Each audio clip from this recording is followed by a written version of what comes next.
우리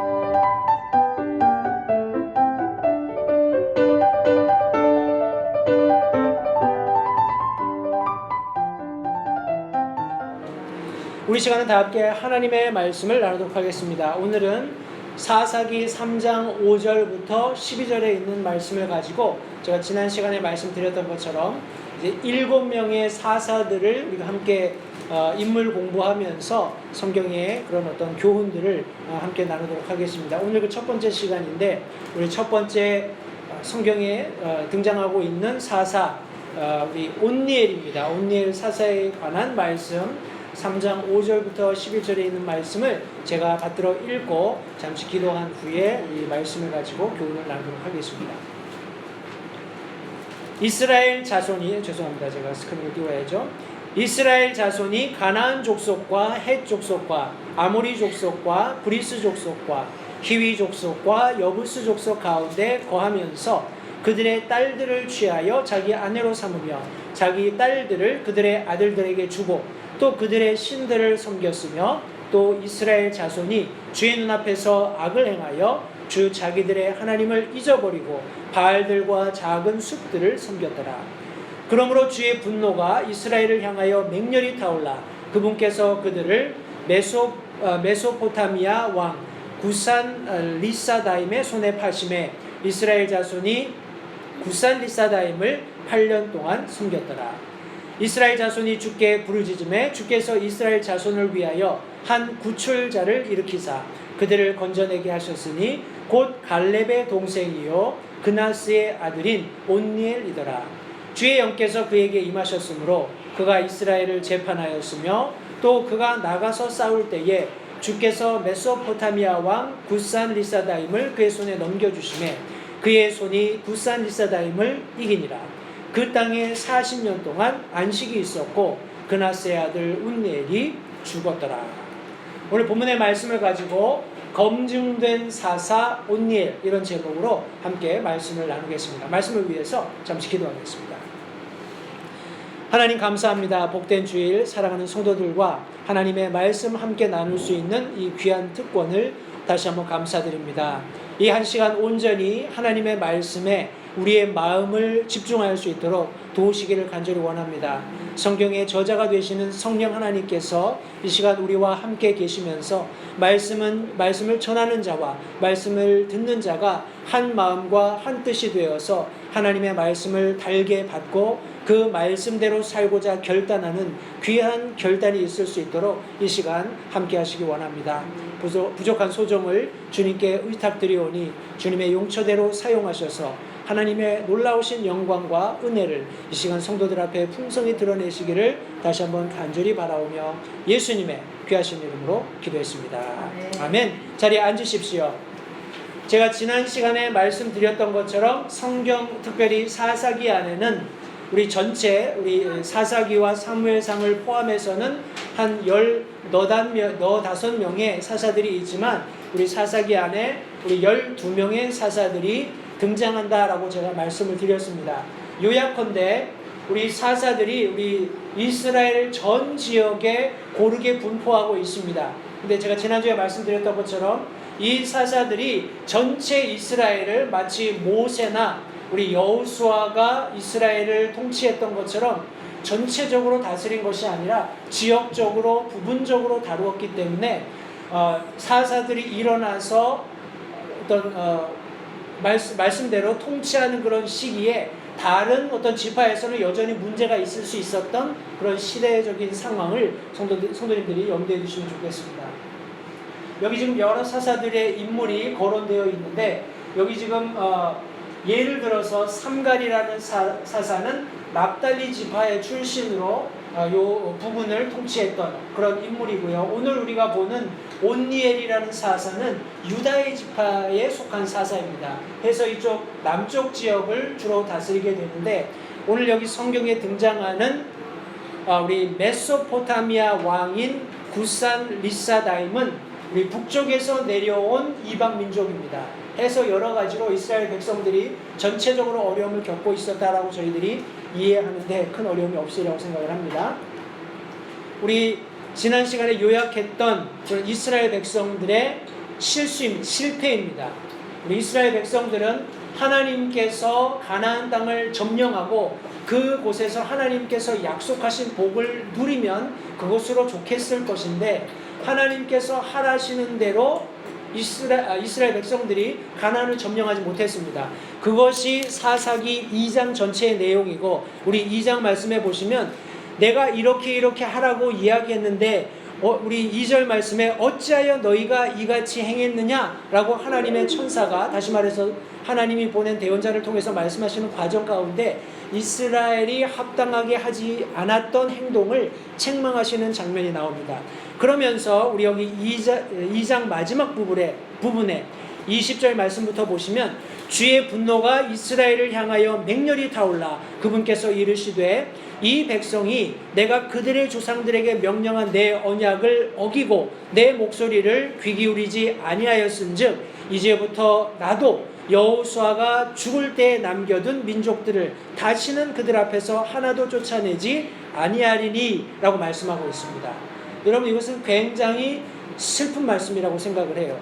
특별히 우리 15절 말씀해 보시면, 2장 15절 우리 상반절 말씀해 보시면 굉장히 가슴이 떨리는 그런 어떤 기대감이 생깁니다. 말씀해 보시면 그들이 어디를 가든지 주의 손이 그들에게, 아주 여러분 기대가 되시죠? 어디를 가든지 주의 손이 그들에게, 우리가 기대하기는 복을 주시고 형통하게 하셨더라 이런 말씀이면 얼마나 좋겠습니까? 그런데 우리 15절 말씀해 보시면 불행하게도 주의 손이 그들에게 재앙을 내리심에 주께서 말씀하신 것과 같았고 주께서 그들에게 맹세하신 것과 같아서 그들이 크게 고통을 당했다라고 말씀하고 있습니다. 이것이 이스라엘 백성들의 범죄로 시작된 어떤 그런 불행한 사이클의 어떤 결과였습니다. 그들이 범죄했을 때 하나님께서는 부득불 너희들이 범죄하면 내가 이방 나라들을 사용해서 너희 옆구리에 가시가 되게 하겠다는 말씀을 주셨어요. 근데 그 말씀을 간과한 겁니다. 쉽게 여긴 거예요. 그래서 범죄함으로써 결국에는 압제 속에서 고난을 당하고, 이것이 너무 과중하니까 하나님 앞에 부르짖습니다. 그러면 하나님은 또 마음이 약하셔서 은혜가 풍성하셔서 그들에게 사사를 보내셔서, 성경 말씀을 보시면 구출자를 보내셔서 그들을 구원하십니다. 그런 연고로 그들이 안식하게 되는 이런 사이클이 성경 안에 계속, 특별히 사사기 안에 등장하게 되는데, 오늘 그 첫 번째 인물인 우리 온니엘이라는 우리 사사의 그런 생애를 가지고 우리가 함께 말씀을 나누도록 하겠습니다. 성도님들, 특별히 우리가 기억해야 할 것은 하나님께서 여호수아에게 말씀하신, 너희가 가서 가나안을 점령하게 되면 내가 그 가나안의 모든 민족들을 너희 손에 주겠다라고 약속하셨어요. 너희가 가서 싸우고 무찌르고 점멸시키고 그 땅을 정복하라라는 것이 하나님의 명령이었고, 그렇게 할 때 하나님이 너희와 함께 하시겠다라고 약속하신 약속이었습니다. 그러나 우리가 2장 마지막 부분에서 함께 살펴본 것처럼 하나님께서 여호수아에게 그렇게 여호수아가 죽을 때 남겨두었던 민족들을 내가 다시는 그들 앞에서 쫓아내지 않겠다라고 말씀하셨을 때, 적어도 성경은 거기에 세 가지 중요한 이유가 있었다고 3장 우리 1절부터 4절에 말씀하고 있습니다. 그 이유가 무엇인지를 빨리 우리 함께 살펴보고 우리 검증된 사사 온니엘의 스토리를 통해서 교훈을 함께 나누겠습니다.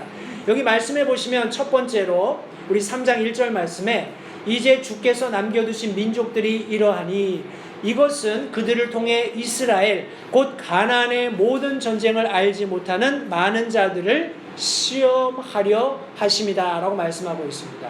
성도님들, 제가 질문을 하나 드리겠습니다. 성도님들은 믿음 생활하면서 얼마나 많은 영적인 전투를 경험하셨습니까? 성도님들은 개인적으로 믿음 생활을 하면서 얼마나 많은 영적인 전투를 경험하셨습니까? 성경 말씀은 분명히 우리가 싸우는 전쟁은 혈과 육에 속한 것이 아니다, 그죠? 피와 육에 속한 것이 아니다 라고 분명히 말씀하고 있습니다. 우리는 영적인 권세와 세력들과 싸운다고 말씀하고 있죠. 그런 차원에서 성도님들 믿음 생활하면서 영적으로 얼마나 많은 전쟁을 치러보셨습니까? 여기 지금 2절 말씀에 두 번째 보시면 이스라엘 자손의 세대들, 즉 적어도 그 전쟁에 대해 알지 못하는 자들에게 전쟁을 가르쳐 그들이 알게 하려 하십니다 라고 두 번째 목적을 말씀해 주고 계세요.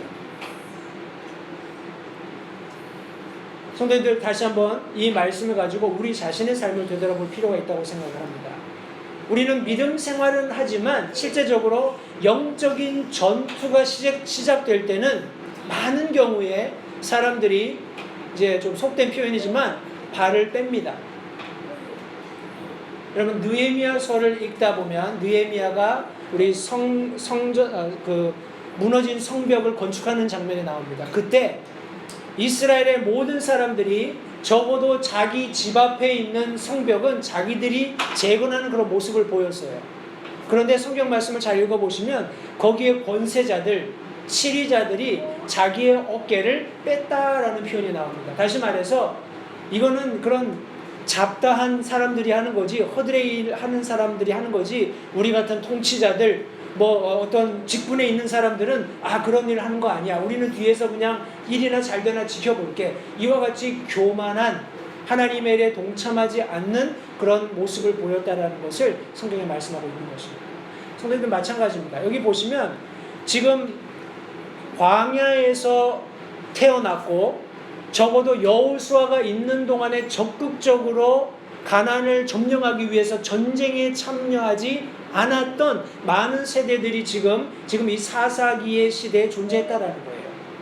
오늘 우리는 치열하게 믿음을 가지고 하나님의 말씀대로 살려고 했던 1세대 믿음을 가진 그런 우리 믿는 성도들이 있는가 하면 그런 영적인 전투 하나도 없이 그런 1세대들이 쌓아온, 그래서 승리한 신앙의 어떤 안전한 바운드리 안에서 그렇게 생활하고 있는 많은 그런 2세대들 혹은 3세대들이 우리 교회 안에도 여전히 존재한다는 것입니다. 특별히 우리 어린 아이들이 그렇습니다. 우리 청소년들이 그와 같은 상황이라고 생각을 합니다. 이 아이들도 앞으로는 영적인 전쟁을 해야 됩니다. 그러기 위해서 하나님께서는 부득불 여호수아가 죽을 때 남겨두었던 그런 가나안 안에 있었던 족속들을 남겨두셨던 것처럼 우리 안에도 여전히 그런 영적인 전투를 해야 하는 적들을 남겨두셨다는 거예요.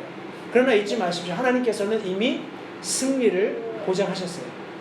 때문에 우리가 싸우고자 한다면, 우리가 하나님의 말씀을 신뢰하면서 그 전쟁을 싸우고자만 한다면 얼마든지 하나님께서 승리를 가져다 주실 수 있는 분이십니다.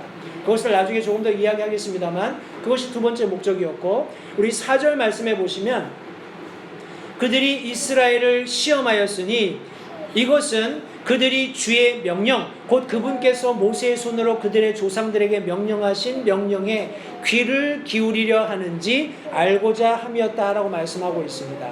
성도님들, 이 잡족속들, 하나님께서 약속하신 가나안 땅에 거하고 있었던, 하나님의 관점에서는 잡다한 족속들이죠. 이 족속들이 계속해서 이스라엘에게 압제를 가하고 고난을 주었던 이유는 하나님께서 이스라엘 백성들이나 믿는 그리스도인들이 압제나 고난당하는 것을 원하셔서 그러는 것이 아니라 압제나 고난을 가져다주는 이방 민족들을 우리가 얼마든지 하나님의 약속에 근거해서 승리할 수 있다는 것을 보여주시기 위해서 그와 같이 하셨다고 지금 4절에 말씀하고 있는 것입니다. 마지막에 보시면 명령하신 명령에 귀를 기울여야 하는지, 하나님께서는 계속해서 그 민족들과 가서 어떻게 해요? 싸우라고 말씀하고 계세요. 왜냐하면 싸우면 내가 승리를 가져다 줄 거니까.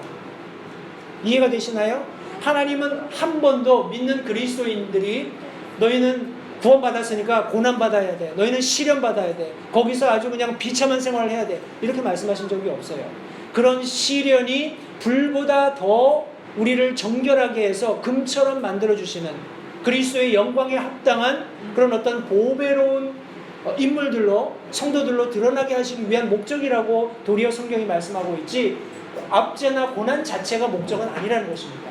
이것을 염두에 두시고 오늘 검증된 사사로서의 우리 온니엘의 이야기를 통해서 몇 가지 교훈을 함께 나누고자 합니다. 성도님들, 가장 먼저 우리가 살펴보고자 하는 것은 이스라엘의 실수였습니다.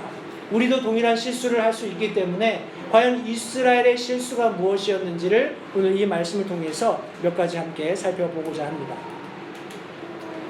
우리 이스라엘의 실수를 살펴보기 전에 이스라엘이 실수를 할 수밖에 없었던 시대적인 그런 상황을 다시 한번 조금 더 설명드리겠습니다. 우리 오늘 본문의 5절 말씀에 보시면 이스라엘 자손이 가나안 족속, 헷 족속, 아모리 족속, 브리스 족속, 히위 족속, 여부스 족속 가운데 거하면서라고 말씀하고 있습니다. 성경에는 우리 7족속이 나옵니다. 7족속이 나오는데 여기 지금 리스트에 나와 있는 우리 기르가스 족속은 여기 언급이 지금 안 되어 있습니다. 그러나 지금 전체 7족속을 보시면 7족속이 그 족속의 이름이 의미하는 바가 있어요. 근데 이것이 굉장히 의미가 있다고 생각이 돼서 제가 빨리 이것을 설명드리고 다음으로 넘어가겠습니다. 여기 보시면 헷 족속, 헷이라는 말은 두려움이다 라는 그런 의미가 있습니다. 기르가스라는 말은 진흙탕, 더럽혀진 그런 진흙탕을 묘사하고 있고, 아모리는 산에 거하는 자라는 의미를 가지고 있습니다. 우리 가나안은 낮은 땅이라는 의미를 가지고 있고요. 브리스라는 말은 마음에 속한 자, 또 히위라는 말은 촌사람, 그리고 여부스라는 말은 짓밟힘, 그런 의미를 가지고 있습니다.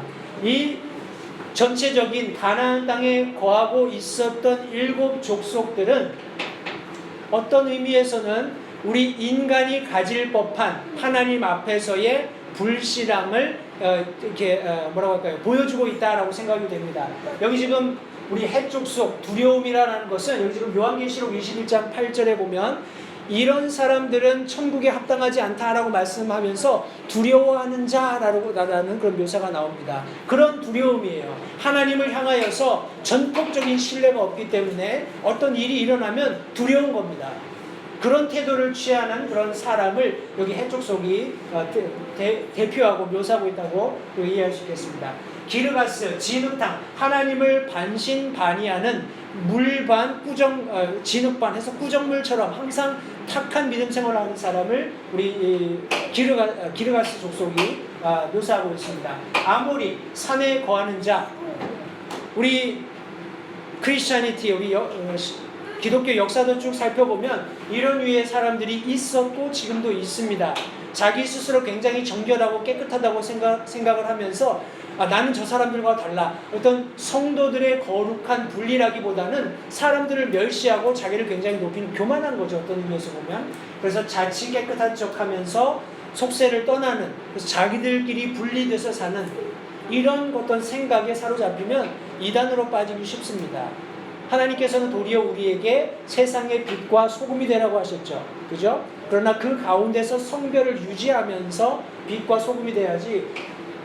사도 바울도 고린도 전서에 서신 기록하면서 내가 그 사람들하고 완전히 철저히 분리되라는 것이 아니다. 왜냐하면 만약에 그것이 목적이라면 우리가 이 세상 밖에 나가서 살아야 된다. 그런 말을 한 바 있습니다. 따라서 이런 태도는 굉장히 교만한 거고요. 가나안 족속은 낮은 땅, 나는 신분이 낮기 때문에, 나는 미천하기 때문에, 나는 뭐 하나님의 말씀 몰라. 이 히위 족속과 비슷한 사람입니다. 나는 그런 데에 대해서 무지하고, 나는 그런 거 몰라도 되고, 나는 그런 데까지 신경 쓸 여력도 없고, 뭐 이런 식으로 살아가는 사람들. 여부스 족속, 짓밟히는 사람들. 짓밟히는 사람들의 특징은 다른 사람들을 향해서 증오하고 원망을 가지고 불평하는 일이 비일비재합니다. 따라서 우리 가나안의 7족속들을 유심히 살펴보면 이들이 오늘날 예수님 안 믿는 그런 사람들 가운데 많은 안 믿는 이유를 대는 그런 사람들을 이렇게 묘사하고 있는 듯합니다. 그냥 참고만 하시고요. 이것이 뭐 정답이다 이런 의미는 아닙니다. 그런데 7족속의 이름을 살펴보니까 이와 같은 그런 의미가 있다는 것을 참고로 말씀드립니다. 이것이 정확하지는 않지만 그래도 대략적으로 그 당시에 가나안 땅 안에 있었던 7족속들의 배치입니다. 여기 보시면 뭐 가나안 족속, 브리스 족속, 히위 족속, 여부스, 아모리, 뭐 헷, 겐 여러 가지 족속들이 나오는데 여기 그 이외에 이 이스라엘 땅 안에 이스라엘 백성들이 가나안을 점령해 가서 그 안에서 싸우고 무찔러야 하는 그런 민족들 이외에도 이 가나안을 둘러싸고 있는 그런 족속들이 있습니다. 여기 뭐 바산이라든지 암몬, 모압, 에돔, 아말렉, 저쪽 밑으로 블레셋 뭐 이런 여러 가지 다양한 민족들이 계속해서 이스라엘과 그런 텐션을 가지면서 이스라엘이 조금 하나님께 불순종하면 하나님께서 이들을 사용하셔서 그들을 고난에 빠뜨리시는 그런 상황들을 우리가 성경을 통해서 확인해 볼 수 있죠. 제가 조금 이따가 조금 더 설명을 드리고요. 여기 제가 6절 말씀을 보시면 6절 7절 말씀에 보시면 그들이 딸들을 취하여 그 다른 이스라엘이 가나안을 점령해 들어가서 가나안을 정복했어야 되는데 그 민족들 가운데 거하면서 그들의 딸들을 취해서 자기 아내로 삼고 자기 딸들을 그들의 아들들에게 주고 그들의 신들을 섬기면서 결국에는 주 앞에 악을 행하는 그런 일이 일어나고 하나님을 잊어버리고 바알들과 작은 숲을 섬기는 우상 숭배하는 그런 어떤 결과에 다다르게 되었습니다. 제가 전통과 문화를 잠깐 말씀드릴게요. 우리 전통이라는 것은 영어로 우리 tradition이라고 이야기하는데 어떤 집단이나 아마 전통 그러면 성도님들 아마 마음속으로 이렇게 오실 거예요. 우리 다음 주에 있을 우리 뭔가요? 선교주의를 위해서 우리 자매님이 한복을 가져오셔서 이렇게 한복을 이렇게 함께 살펴보았습니다만 한복이라는 것은 우리의 전통 의상이죠. 그죠? 전통 의상이고 또 뭐 설날이라든지 추석이라든지 이렇게 옷을 잘 차려입고 어른들을 찾아가서 세배하는 것은 문화입니다. 전통이며 문화입니다. 약간의 차이가 있지만 전통은 어떤 집단이나 공동체의 예로부터 이어져 내려오는 관습, 양식, 의식, 태도 등의 일정한 계통이나 흐름을 우리 전통이라고 합니다. 또 같은 맥락에서 문화, 컬처라고 하는 것은 인간의 공동사회가 이룩하여 그 구성원이 함께 누리는 가치 있는 삶의 양식 및 표현 체계다라고 이야기하면서 자연 상태와 대립되는 것이고 그것을 극복한 것이다라고 이야기하고 있습니다. 문화라는 것은 동물 세계에는 없습니다. 그죠? 동물 세계에 무슨 문화가 있어요, 그죠?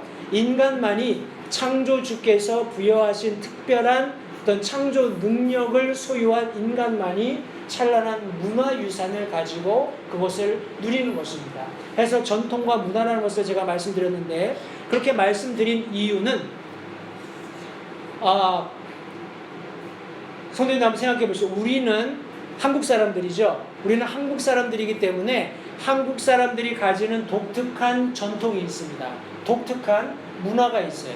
우리 어른들을 만나면 어떻게 합니까? 한국에서는 인사하죠. 안녕하세요. 인사를 하죠. 미국에서는 어떻게 하죠? 뭐 하이 하든지 뭐 하이파이브를 하든지 뭐 자기들이 여러 가지 인사 방법을 만들어서 손을 흔들든지 그렇게 합니다. 그것이 그네들 전통이고 그네들 문화예요. 근데 우리는 기대하기를 1세대나 1.5세대까지라고 할까요? 한국에서 나고 자란 그런 한국인들은 우리 아이들이 그런 방법을 따르기를 원합니다. 그래서 어른들 보면 인사하고 존댓말 쓰고 좀 예의를 갖추고 이러기를 바라는데 이 아이들은 그렇지 않아요. 왜냐하면 이 아이들은 이미 미국이라는 나라의 전통과 미국이라는 나라가 만들어 놓은 문화에 익숙해져 있기 때문에 그렇습니다. 그것을 우리 영어로 intercultural 아니면 cross cultural 아니면 multicultural 이렇게 이야기합니다. 여러분 우리 아이들 학교에 가보시면 아시겠지만 뭐 학부모 모임이 있어서 가보시면 아시겠지만 거기 한국 사람만 오나요? 아니죠. 심지어 뭐 히잡도 쓰고 뭐 인도 사람들 뭐 온갖 그런 다양한 민족들이 다 옵니다. 그 부모들은 그 아이들을 집에서 적어도 그 부모들이 가지고 있었던 어떤 문화나 전통을 전수하려고 노력할 겁니다. 그죠? 근데 이 아이들은 이제 막 혼돈이 되는 거예요. 야, 도대체 우리 엄마는 우리 아빠는 이렇게 하라고 얘기하고 학교에서는 이렇게 하라고 얘기하고 도대체 어떻게 해야 되냐. 그런 상황에서 혼돈스럽게 어떤 경우에는 아이들이 안녕하세요 인사하기도 하고 어떤 경우에는 하이하기도 하고 이제 혼돈스러운 저희들이 눈으로 보는 겁니다. 성도님들 여기도 다르지 않습니다. 이스라엘 백성들이 하나님에 의해서 훈련받았죠. 하나님에 의해서 훈련받아서 하나님의 말씀이 무엇이고 하나님의 기대가 무엇인지를 알고 있었음에도 불구하고 하나님께서 여호수아가 죽을 때 남겨놓았던 자신들의 불순종 때문에 부득이하게 그들을 훈련하기 위해서 남겨놓았던 7 족속들과 함께 거하면서 그들의 문화를 보고 들은 겁니다.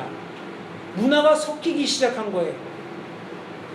우리 하나님께는 이렇게 제사를 드려야 되는데 쟤네들은 저렇게 제사를 드리네? 우리 하나님은 이성 문제에 대해서 가족 문제에 대해서 이렇게 말씀하셨는데 쟤네는 저렇게 핸들링을 안 해? 인간적인 그런 관점으로 이제 인터컬처럴 하는 겁니다. 크로스 컬처럴 하는 거예요. 그들의 문화와 교류하기 시작하는 겁니다. 제가 이 상황을 보면서 성경 안에 한 인물이 생각났습니다. 성도님들 롯을 기억하시죠? 아브라함의 조카였던 롯. 우리 둘 다 대부호였습니다. 하나님께서 복을 주셔서 엄청나게 가축들이 늘어났어요. 그러니까 아브라함과 롯은 그렇지 않았겠지만 목자들 간에 이제 다툼이 생기는 겁니다. 야, 우리가 이 초장을 먼저 발견했는데 우리가 이 우물에 먼저 도착을 했는데 자꾸 다툼이 일어나니까 아브라함이 롯에게 선택권을 줍니다. 자, 우리가 이게 너무 가축이 많으니까 다툼이 자꾸 생기는데 네가 동으로 가면은 내가 서로 가고 네가 남으로 가면 내가 북으로 가겠다. 어디든지 네가 원하는 대로 가라 했을 때 롯이 선택한 땅이 어디였죠? 소돔과 고모라였습니다. 그때는 하나님께서 복을 주셨기 때문에 마치 에덴 동산 같았다라고 성경이 말씀하고 있어요. 롯은 육신적인 안목을 가지고 우리 소돔과 고모라 땅을 향했습니다. 성경 말씀에 보면 롯이 처음부터 소돔과 고모라에 들어가서 살았던 건 아닙니다. 성경 말씀에 보시면 소돔과 고모라를 향해서 자기 장막을 치고 거기 거했던 거예요. 그 근처에서. 그런데 한두 번 왕래하다 보니까 그들의 문화가 좋은 거예요. 야, 이거 뭐 가보니까 그 분위기도 다르고 사람들 문화 수준도 다르고 애따 모르겠다. 나중에는 그냥 들어가서 살자 하고 들어가서 살았는지 모르겠어요. 성도님들 잊지 마십시오. 우리가 주의하지 않으면 하나님께서 우리를 훈련하시기 위해서 두신 어떤 것, 여기 이스라엘 백성들에게는 7 민족들이 되겠지만은 우리 그리스도인들에게는 성경이 말씀하고 있는 다양한 육신의 정욕들을 이끌어낼 수 있는 많은 것들이 우리 삶 가운데 존재하고 있고 우리가 주의하지 않으면 이 정도쯤이야. 이거는 괜찮겠지. 하나님도 이 정도는 용납해 주실 거야 하는 잘못된 생각. 왜요? 그들의 문화와 그들의 전통과 교류하면서. 돈이라는 개념을 한번 생각해 볼까요? 돈. 뭐 많이 벌면 좋지. 많이 벌어서 하나님께 많이 드리고. 선생님도 그런 얘기 우스갯소리로 많이 아마 들어보셨을 겁니다. 네? 우리 대부분의 좀 이렇게 헌금하기 힘들어하는 분들은 그런 얘기를 합니다. 야, 내가 로또만 맞아봐라. 내가 그 잭팟만 맞아봐라. 나는 그냥 10만 불만 가지고 나머지는 다 그냥 헌금할 거야. 그런 일은 절대 안 일어납니다. 그게 물질에 대한 멀티컬처럴, 크로스컬처럴이에요. 인터컬처럴입니다. 그 사람들은 돈을 보는 그런 어떤 전통이나 문화가 그렇게 돼 있어요. 그러나 그리스도인들은 그렇지 않죠. 그리스도인은 어떻습니까? 10분의 1은 하나님의 것입니다. 그러면 재밌는 기사들이 교회들이 이제 사람 중심으로 계속 이렇게 사람들을 더 끌어들일 수 있는 여러 가지 방법을 고안하다 보니까 어떤 교회는 10분의 1이 하나님께 아니라 7분의 1, 8분의 1 이렇게 이제 줄이는 거예요. 우리 교회 오면은 그렇게 많이 드리지 않아도 된다. 네가 더 많이 가지고 제가 수를 잘못 얘기했네요. 어쨌든 간에 하나님께 더 많이 안 드려도 된다. 그러니까 우리 교회 와서 이제 11조의 그런 부담을 줄이고 이렇게 믿음 생활을 해라. 이런 식으로 얘기하는 그런 교회들도 있다고 합니다. 믹스 컬처럴입니다. 세상의 금전적인 문화들과 하나님의 말씀을 섞는 거예요. 그러면 사람들이 어떻게 되나요? 자기들에게 유리해 보이니까 그래 맞아 논리적이네. 그러면서 하나님의 말씀을 이제 가볍게 여기는 겁니다. 그런 상황이 시작될 때 하나님께서 그들을 이제 고난 가운데 밀어 넣으시게 되는 거예요. 성도님들 잊지 마십시오. 사람의 전통과 문화라는 것은 모두 육신에 속한 겁니다. 혈과 육에 속한 것이에요. 혈과 육에 속한 것이 어떤 것인지를 성경이 이렇게 말씀합니다. 갈라디아서 5장 19절부터 21절 말씀해 보시면 이제 육신의 행위는 명백하니 이것들이라. 부정할 수 없습니다. 간음과 음행과 부정함과 색욕과 우상숭배와 마술과 증오와 불화와 경쟁과 진노와 다툼과 폭동과 이단파당과 시기와 살인과 술취함과 흥청됨과 또 그와 같은 것들이라. 내가 또한 전에 너에게 말한 것 같이 이것들에 대하여 미리 말하노니 그런 일들을 행하는 자들은 결코 하나님의 왕국을 상속받지 못하리라. 성도님들, 이 짧은 말씀 한 두세 구절의 말씀을 읽으면서 제 머릿속에 굉장히 많은 그런 예들이 지나갑니다. 그걸 다 말씀드리면 아마 오늘 말씀 시간을 다 할애해야 될지도 모릅니다. 그러나 예컨대 우리 지금 미주 지역에 있는 한 교회가 교회 건물을 팔아서 목회자와 몇몇 장로들 그리고 교회가 그것을 분할하는 뭐 이런 이슈를 가지고 지금 신문지상에 그게 지금 대서특필되고 있습니다. 계속해서 그 기자가 이제 이런 교회를 비난할 목적은 아니지만 교회가 보여주고 있는 이런 잘못된 행태는 좀 우리 한인 사회에 알려야 되겠다 그런 취지로 계속해서 취재하겠다라고 이렇게 언급한 바 있습니다. 성도님들 보십시오. 여기 지금 말씀에서와 같이 육신의 행위입니다. 교회에서 일어나고 있는 일이지만 정확하게 세상 사람들이 가치를 두는 전통과 문화를 지금 교회 안에 가져 들어와서 돈 때문에 교회를 갈라놓는 그런 끔찍한 일을 범하고 있다고 지금 성경이 말씀해 주고 있는 것입니다. 우리 한국에서도 우리 법무부 장관이죠. 지금 장관이 됐으니까 한 사람 때문에 지금 나라가 두 개로 쪼개졌습니다. 어제 제가 뉴스를 잠깐 봤는데 저는 한국 뉴스 잘 안 봅니다. 근데 채널을 돌리다가 한국 뉴스 그림이 나와서 잠깐 봤는데 한쪽에서는 법무부 장관을 수호하자, 한쪽에서는 법무부 장관을 탄핵하자, 쫓아내자, 뭐 이렇게 해가지고 이제 나라가 두동강이 난 겁니다. 물론 그 규모나 크기 측면에서는 뭐 상대가 되지 않겠습니다만 저는 개인적으로는 이런 상황이 있을 때 어떻게 나는 어떤 쪽이고 어떻게 행동할 것이다라는 것이 제 개인적으로는 서 있습니다. 그러나 교회 안에서는 성도님들에게 여러분 이 사람은 잘못됐고 이 사람은 뭐 이렇게 행동하시고 이렇게 얘기하지 않습니다. 왜냐하면 성경은 우리가 그런 육신적인 문화, 전통, 뭐 촛불 들고 가고 뭐 태극기 들고 가고 다 좋지만 그런 세속적인 형태의 어떤 것도 그리스도인이 추종하는 것은 옳지 않다고 저는 개인적으로 믿기 때문에 교회 안에서는 하나님의 말씀이 무엇을 말씀하시는가를 정확히 성도님들에게 말씀드리고 그 이후의 일은 성도님들의 몫입니다. 저나 성도님들이 가지고 있는 개인적인 컨빅션에 의해서 그렇게 행동하면 된다고 저는 믿습니다. 그런데 오늘 말씀에서 다시 살펴본 것처럼 우리 검증받았던 사사 온니엘이 나올 수밖에 없었던 상황은 이스라엘이 범했던 실수 때문이라고 분명히 성경이 말씀하고 있습니다. 그 실수 중에 하나가 바로 인간적인 전통과 문화를 따르는 어리석음을 이스라엘 백성들이 행했기 때문에 그런 결과가 왔다라고 성경이 말씀하고 있습니다. 성도님들 잊지 마십시오. 우리가 이 세상을 살아가면서 세상이 우리에게 주는 많은 유혹거리들, 미혹거리들에 대해서 그 눈을 감고 살 수는 없잖아요. 그죠? 눈을 뜨고 다 이렇게 보니까 그게 보이는 겁니다. 돈도 보이고, 명예도 보이고, 부도 보이고, 권세 다 보이는 겁니다. 보이지만은 우리가 그것에 발을 디디고 그 안에서 우리 자신의 그런 성경이 말씀하시는 거룩함을 더럽히지는 않을 수 있다는 것을 잊지 마세요. 우리 속담에 그런 말이 있습니다.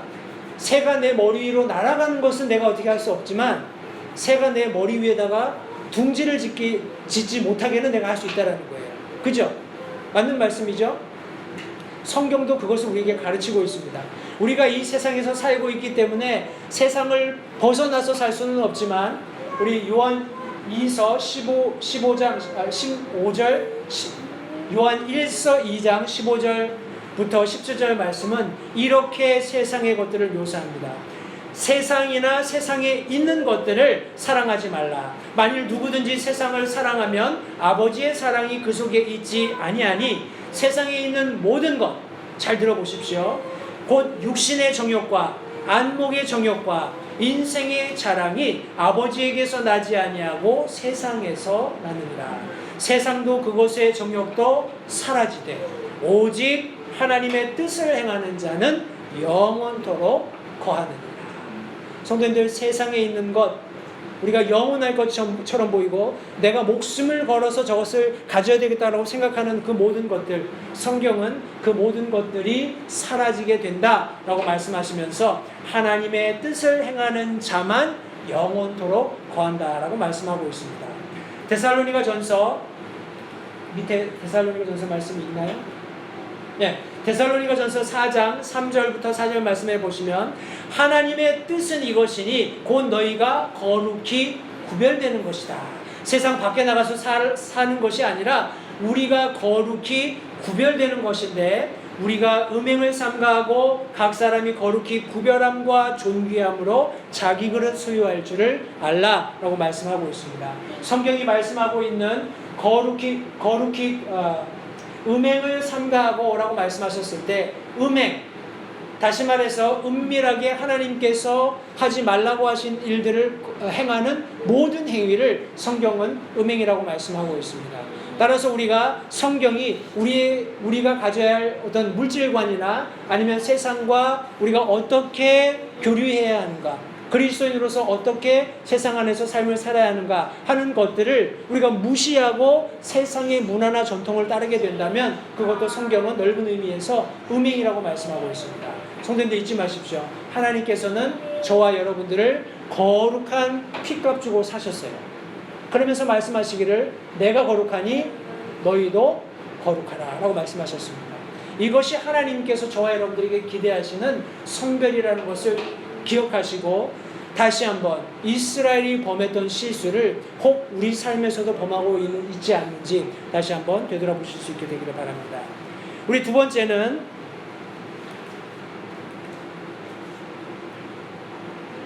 우리 검증된 사사였던 온니엘이 등장할 수 있었던 배경에는 이스라엘의 실수와 더불어서 하나님의 불같이 쏟아내시는 진노가 있었던 것을 성경이 말씀하고 있습니다.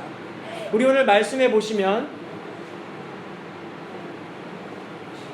이스라엘 백성들이 이방 나라들과 혼인을 하고 또 그들의 신들을 섬기는 우상 숭배하는 그런 과정 속에서 8절 말씀해 보시면 이런 결과로 주의 분노가 이스라엘을 향해 맹렬히 타올라서 그분께서 그들을 메소포타미아 왕 구산 리사다임의 손에 파셨다라고 말씀하고 있습니다.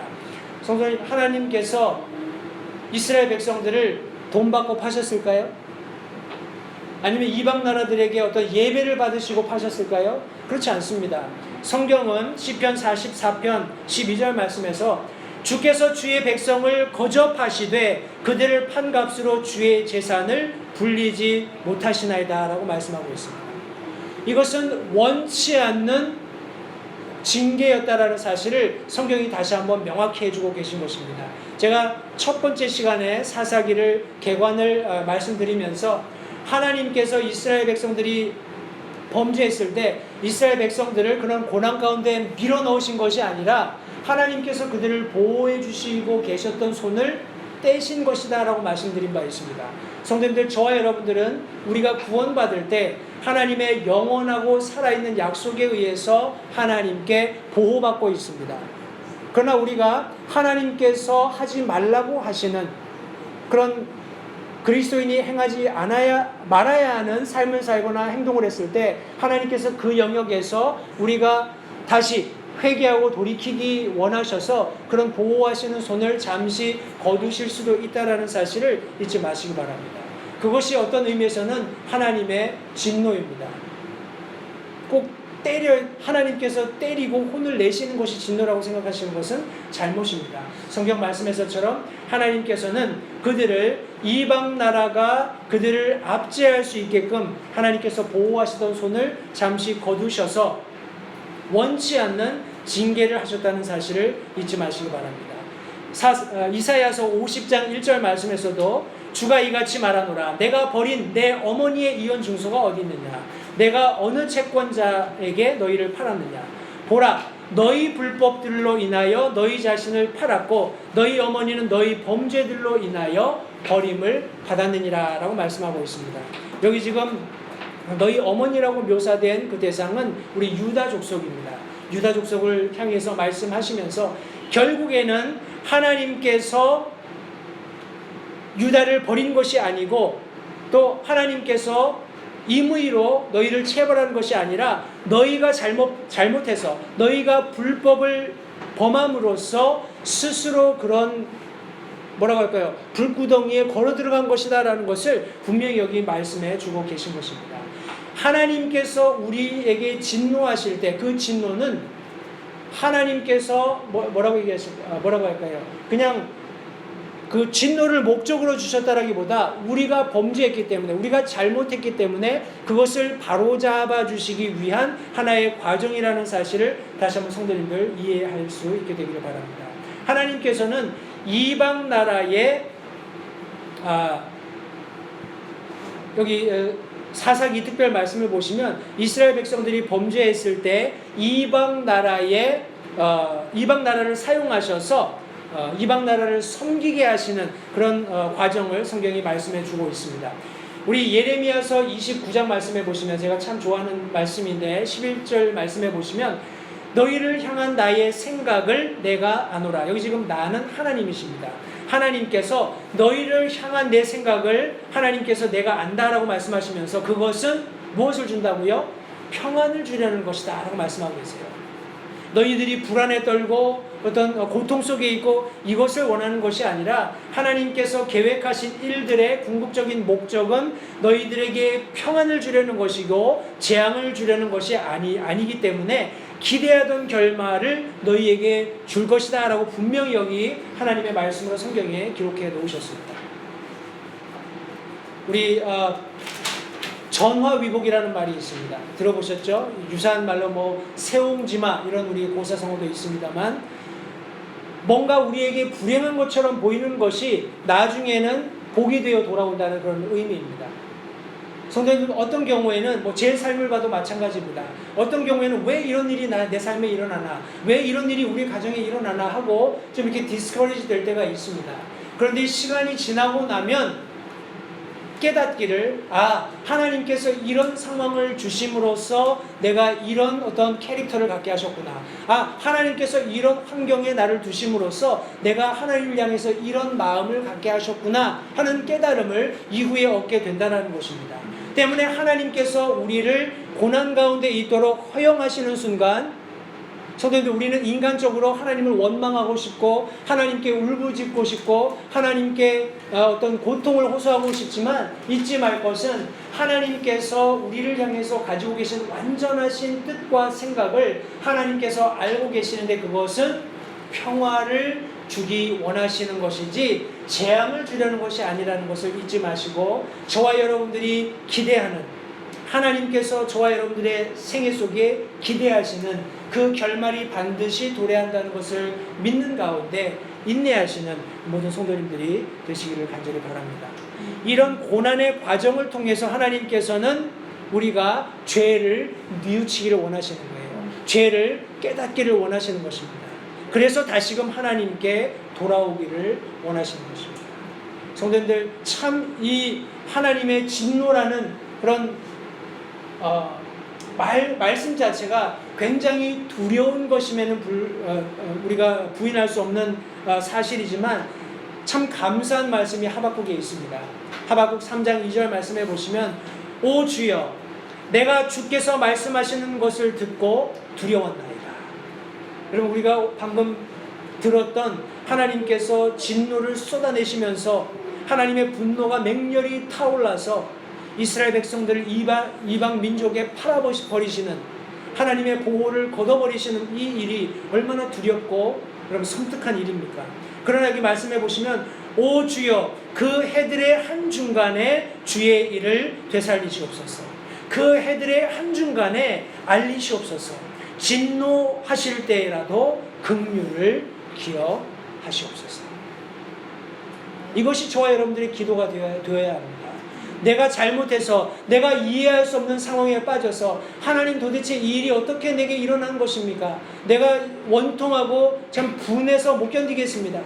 성도님들 그러나 하나님께서 우리에게 기대하던 결말을 가져다 주실 것이고 하나님께서는 결코 그분의 진노 가운데서도 그분의 긍휼을 잊지 않으신다는 사실을 잊지 마시고 또 그런 하나님을 신뢰하시는 우리 모든 LA 침례교회 성도님들이 되시기를 바랍니다. 성도님들 우리가 실수했을 때 하나님께서는 진노하십니다.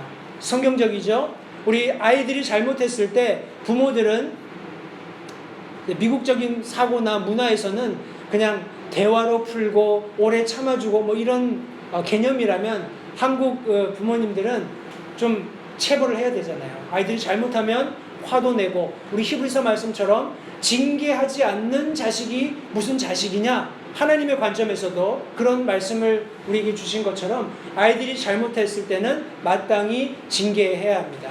그러나 우리 오늘 성경이 말씀하신 것처럼 하나님의 마지막 구원이 있다는 사실을 우리가 잊지 말아야 합니다. 때문에 우리가 오늘 첫 번째 사사인 온니엘을 발견하게 되는 것입니다. 우리 이 성경 말씀에 보시면 하나님의 분노가 타올라서 하나님께서 이스라엘을 메소포타미아 왕 구산 리사다임에게 몇 년 동안 파셨다고요? 우리 8절 말씀에 보시면 공교롭게도 8절 말씀에 8년이라고 분명히 언급하셨습니다. 하나님께서 진노를 쏟아부으셔서 이스라엘 백성들이 고난받는 일이 8년 동안 있었습니다. 그런데 하나님께서 이 부르짖는 소리를 들으시고 그들을 구원하셨을 때 몇 년 동안 안식이 있었다고요? 성경 말씀해 보시면 오늘 마지막 절에 그 땅에 40년 동안 안식이 있었다고 성경이 말씀하고 있습니다. 5배죠? 내가 요만큼 잘못해서 하나님께서 나를 용서해 주시면 이만큼 용서해 주시는 거예요. 우리의 어떤 행위 때문이 아니라 하나님의 긍휼과 하나님의 사랑 때문에 우리를 용서하시고 우리를 하나님의 은혜로 받아주신다는 것을 성경이 말씀하고 있는 것입니다. 성도님들 인생에 일어나는 허다한 문제 속에서 저와 여러분들이 찾을 수 있는 유일한 소망, 유일한 희망, 하나님의 구원입니다.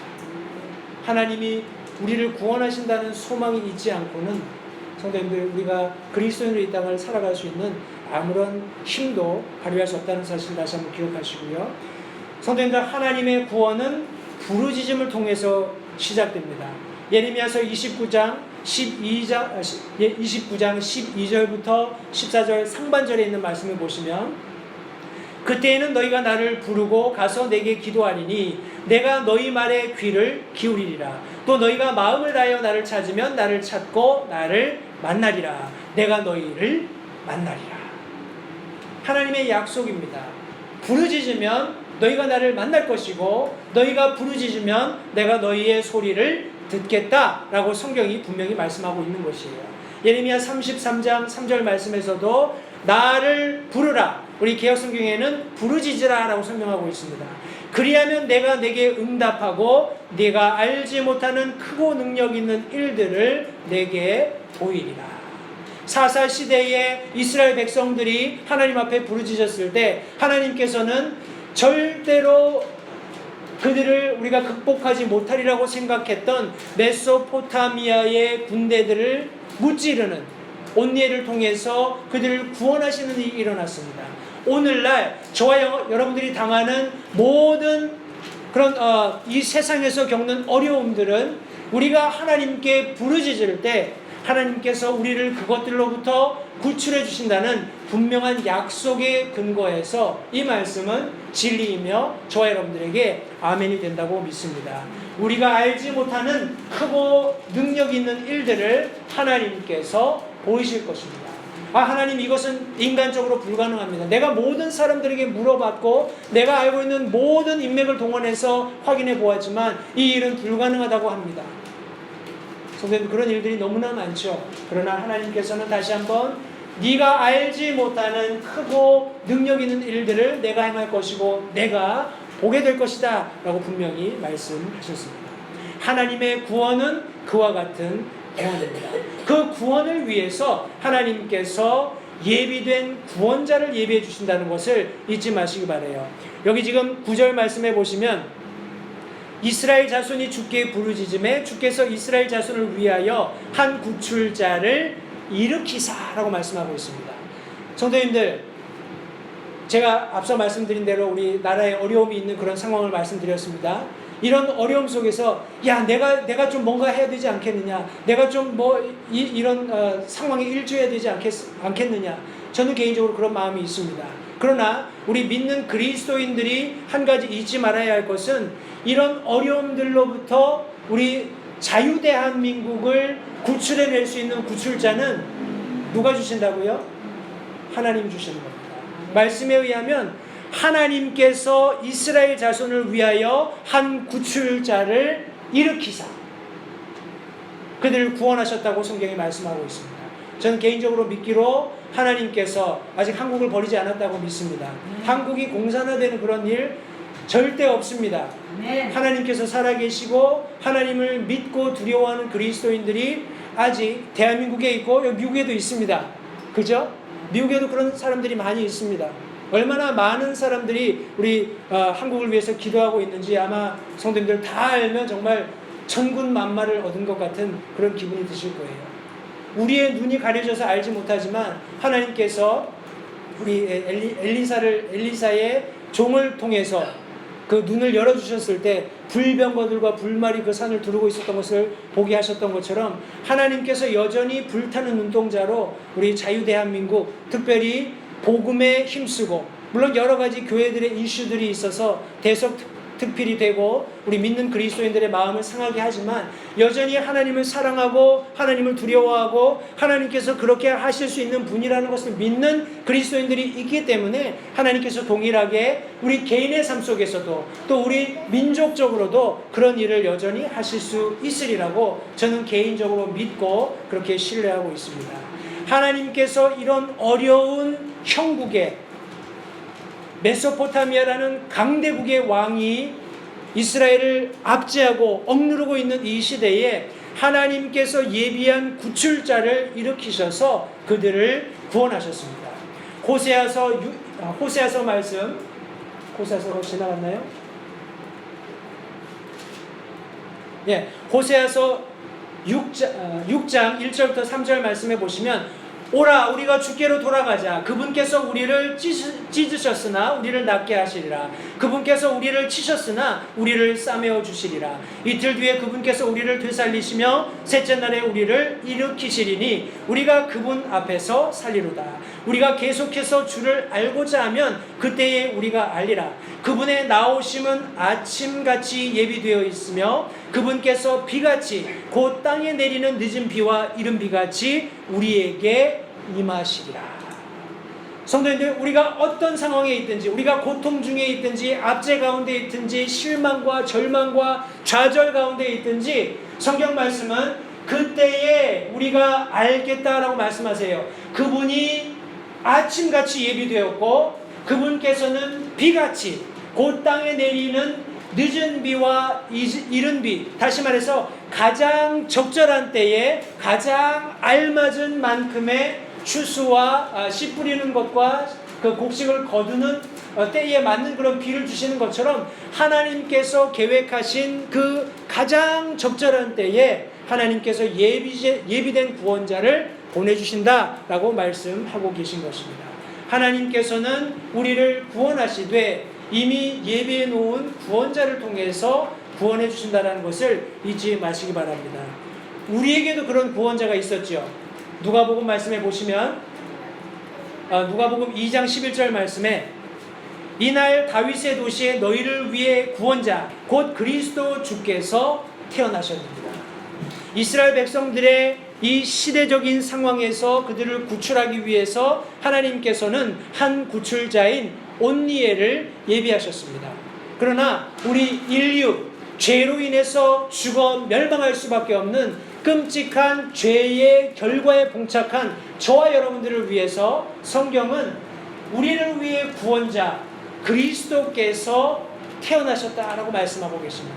하나님의 예비된 구원자가 탄생하신 것입니다.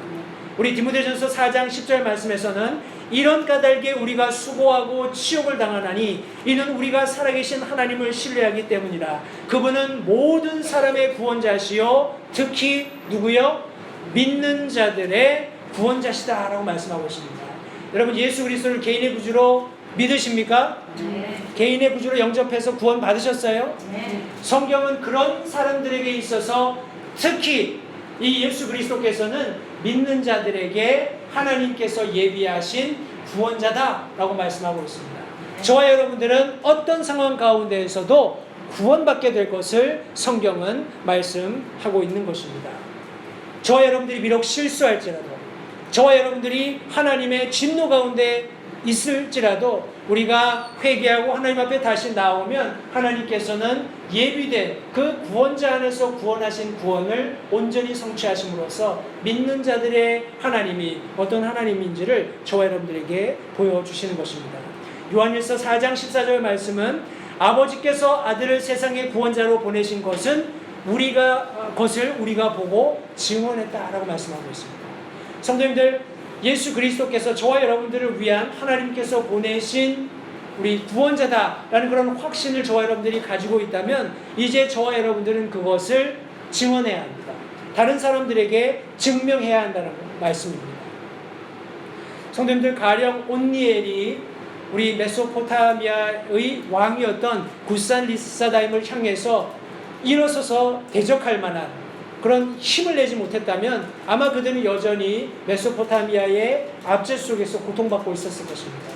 그러나 그는 하나님께서 부르셨을 때 하나님이 어떤 하나님인지, 나와 함께 하시는 하나님이 어떻게 나를 사용하실 것인지를 믿고 확신하는 가운데 그에게 맡겨주신 사명을 감당할 수 있었습니다.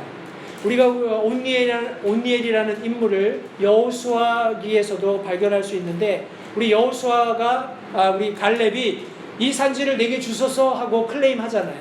클레임하고 나서 이제 산지를 점령해가는 과정 속에서 이 산지에 있는 산지를 점령하는 첫 번째 점령하는 사람에게 내 딸을 선물로 주겠다 이렇게 이제 공언을 합니다. 아주 굉장한 그 당시에는 우리 장군들이라고 할까요? 우리 전사들의 용기를 북돋는 일이었을 겁니다. 그때 이 온니엘이 나가서 그 산지를 점령하고 그의 갈렙의 딸이었던 악사와 결혼하는 그런 일이 있었다고 우리 여호수아기에 기록되어 있습니다.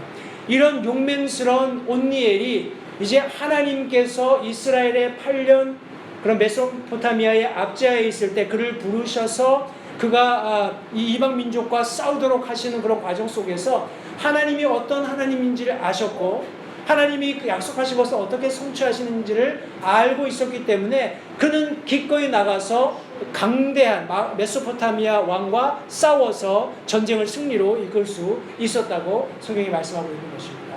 성도님들, 저와 여러분들도 끊임없이 영적인 전투를 해 나가야 합니다. 그런 해 나가는 과정 속에서 오늘 우리가 함께 나누었던 성경 말씀에서와 같이 이런 하나님이 어떤 하나님인지를 정확히 내가 알고 나와 함께 싸우는 사람들에게 증언하지 않는다면 성도님들, 우리는 원군을 얻을 수 없어요. 맞죠? 하나님께서 우리에게 이렇게 역사해 주셨습니다. 하나님께서 내 삶에 이렇게 역사해 주셨습니다. 분명한 간증, 분명한 하나님과 동행하는 삶을 나누는 그런 과정이 없이는 성도님들, 우리가 함께 교제하며 믿음 생활을 온전히 이루어가기가 굉장히 어렵다는 것을 우리가 잊지 말아야 합니다. 내가 그것을 보았고 증언했다라고 요한은 언급하고 있습니다. 하나님께서 우리에게 주신 유일한 구원자 예수 그리스도를 증거하는 저와 여러분들이 되었으면 좋겠습니다.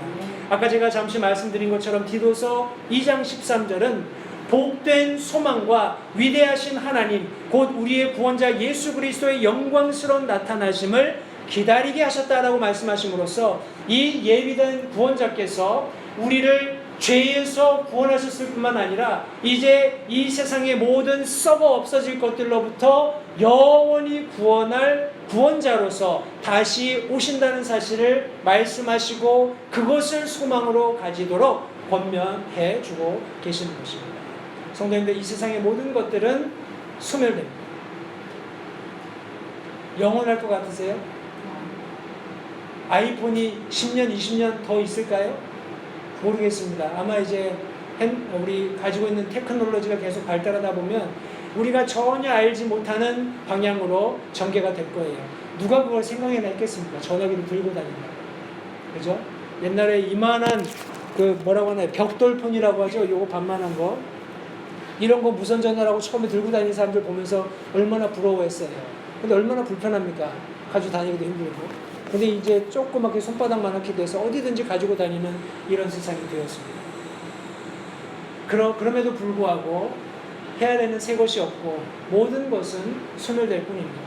우리에게는 유일한 복된 소망, 위대하신 하나님, 우리 구원자 예수 그리스도의 다시 오시는 영광스러운 재림만이 유일한 소망이 되어야 한다는 사실을 성도님들 잊지 마시기 바랍니다. 성도님들, 저와 여러분들에게는 예비된 승리가 있습니다. 우리가 실수했지만 하나님께서 비록 우리를 채찍질 하시지만 우리가 회개하고 돌이켜서 다시 하나님께로 돌아갈 때 하나님께서는 저와 여러분들을 향해서 승리를 보장해 주고 계십니다. 다윗은 그것을 알고 있었어요. 사무엘상 17장 47절에 주께서 칼이나 창으로 구원하지 아니하심을 이 모든 모인 무리가 알게 하리라. 전쟁은 누구에게요? 주께 속한 것인즉 그분께서 너희를 우리 손에 넘겨주시리라. 성도님들, 영적인 전투를 할 때 주저하지 마십시오.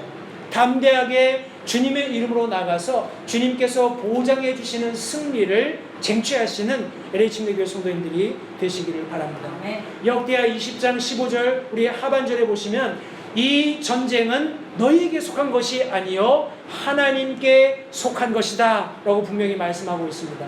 마태복음 12장 20절 말씀해 보시면 그는 상한 갈대를 꺾지 아니하며 연기나는 심지를 끄지 아니하기를 공의를 보내서 승리에 이르게 하기까지 하신다라고 말씀하고 있습니다.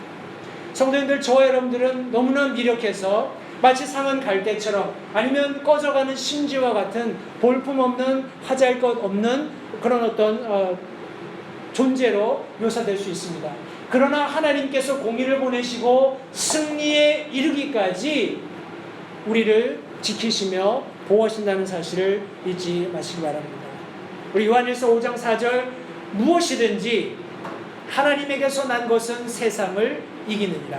세상을 이기는 승리는 이것이니 곧 우리의 믿음이다 라고 말씀하고 있습니다.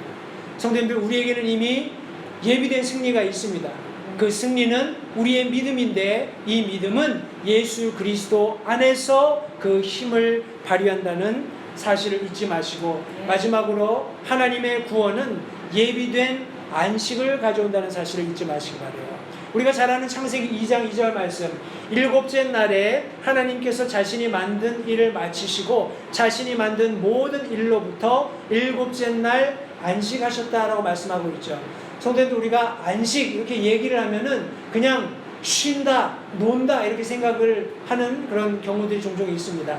근데 이 안식이라는 국어적인 의미는 근심 걱정 없이 편안하게 쉬는 것이라고 우리 사전적인 정의가 내려져 있습니다.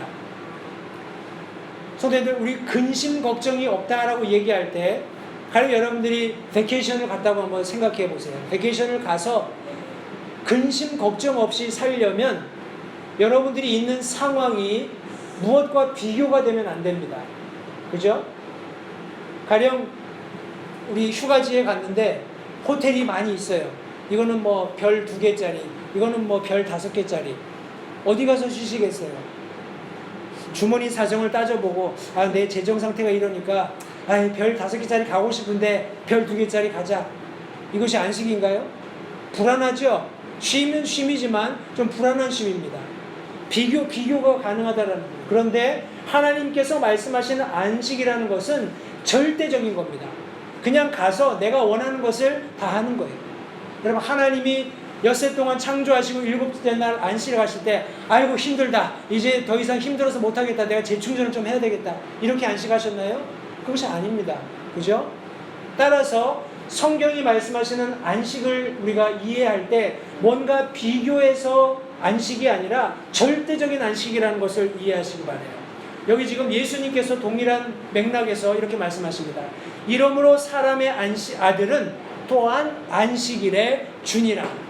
하나님이셨던 예수님께서 하나님이 제정하셨던 안식일에 대해서 내가 그 안식일, 너희들이 지키고 따르는, 너희들이 계속 비교하면서 지키는 그 안식일에 내가 절대적인 주다, Lord, L-O-R-D, 캐피털 L-O-R-D, 우리 캐피털 L입니다. 그리고 스몰 O-R-D로 내가 주다 하는 말씀으로 여기 지금 성경에 기록해 놓으셨습니다. 여러분, 하나님께서 안식일을 제정하시고 예수님께서 안식일의 주인이 되심을 말씀하시면서 저와 여러분들에게 이렇게 초대하세요. 수고하고 무거운 짐진 모든 자들아 너희는 내게로 오라. 내가 너희에게 뭘 주겠다고요? 안식을 주라. 비교해서, 다른 거랑 비교해서, 다른 종교랑 비교해서, 아니면 다른 종교 지도자들이랑 비교해서 조금 더 나은 쉼을 줄게, 그런 게 아닙니다.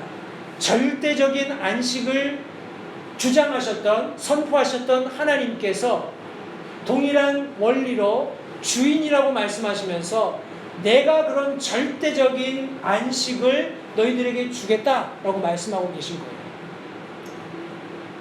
이런 주님께서 우리의 구원자가 되십니다. 놀랍죠? 우리가 비록 실수할 수 있습니다. 그러나 그런 실수에도 불구하고 하나님께서 우리가 이 실수로부터 돌이키시기 원하셔서 때때로 진노를 쏟아내실 때가 있습니다. 하나님께서 진노하시는 것이 아니라, 하나님께서 진노하셨다라는 개념보다는 하나님께서 보호하고 계시던 것을 잠깐 거두셨다라고 이해하시면 더 좋을 것 같아요. 그렇게 하셨을 때 하나님께서 우리가 돌이키면, 죄를 회개하고 하나님께 돌아오면 이스라엘 백성들이 부르짖었던 것처럼 하나님께 돌아오기만 한다면 하나님께서는 예비된 구원으로 저와 여러분들을 구원하시고 참된 승리를 보장하시고 안식으로 이끌어 가신다는 사실을 다시 한번 기억하면서, 성도님들, 성경 말씀이 여기 지금 검증된 사사 온니엘을 말씀하고 있는 것처럼 저와 여러분들도 검증된 그리스도인으로서 하나님 앞에 이름을 아뢰올 수 있는 그런 개개인들이 모두 되었으면 좋겠습니다. 다시 한번 우리 오늘 첫 번째 성경에 등장했던 우리 사사였던 온니엘을 함께 말씀 통해서 공부했습니다. 여러분들이 받으신 교훈대로 다시 한번 하나님 앞에서 내 삶을 되돌아보면서 하나님 앞에 검증되는 그런 복된 시간이 되시기를 간절히 바랍니다. 기도하겠습니다.